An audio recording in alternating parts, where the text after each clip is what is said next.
What can we be optimistic about when looking at the global economy outlook? Well, look, the good news for a start here at Ambrosetti is that Italy isn't the problem.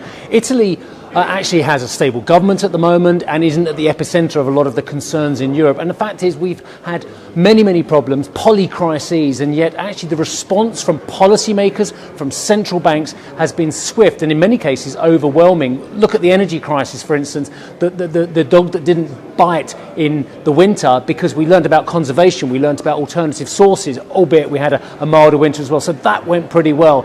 Other things like the banking crisis we're seeing, again, the policy response have been very swift, and we seem to be learning from previous crises, and that's very good news actually if we want to survive what is a bunch of polycrises at the moment. If we can learn from what we got wrong last time around and enact different policies, then perhaps we're more hopeful.